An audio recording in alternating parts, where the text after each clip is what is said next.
Tuesday, January 31. How to get out of debt.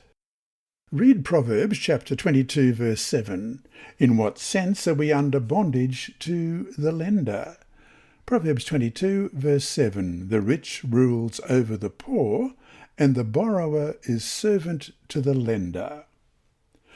What can be done to escape from this unfortunate phenomenon? If you are in debt, the following outline will help you begin a debt elimination process. The plan is simple. It has a premise and 3 steps. The premise is a commitment to God to be faithful in returning his holy tithe to access his wisdom and blessing. He is eager to bless those who obey him. Step 1 is to declare a moratorium on additional debt.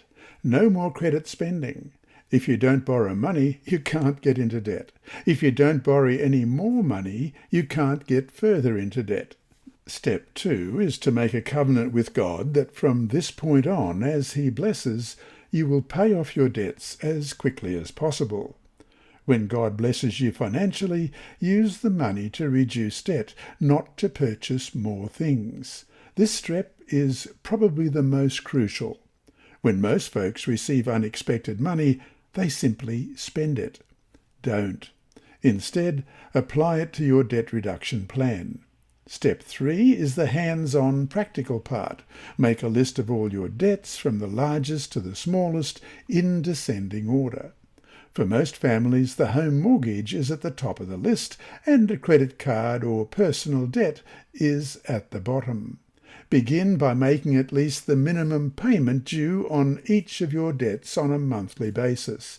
Next, double up or increase your payments in any way you can on the debt at the bottom of the list. You'll be happily surprised how quickly you can eliminate that smallest debt. Then, use the money that you were paying at the bottom of the debt to add to the basic payment on the next debt as you work your way up the list. As you eliminate your smaller high-interest debts, you'll free up a surprising amount of money to place on the next higher debts. God clearly doesn't want us in debt.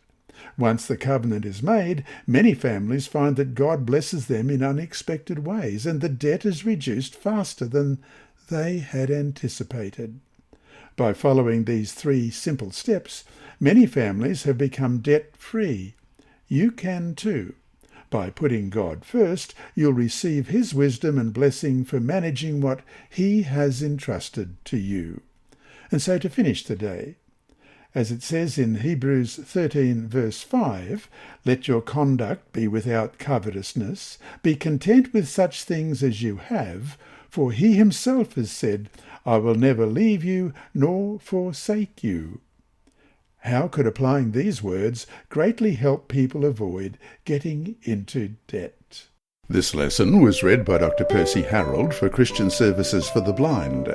Sponsored by the Sabbath School Department and distributed through Hope Channel Australia, this podcast is also redistributed by Hope Channel Germany, Christian Record Services for the Blind. It is also available on SoundCloud and through multiple podcast distributors, including Apple iTunes. And you can listen and watch at the same time on YouTube.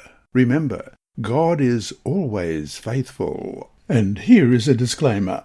Contents of these lessons are not intended to be financial advice, but is general commentary based on biblical principles. The reader is encouraged to seek competent professional advice which will suit their particular personal situation.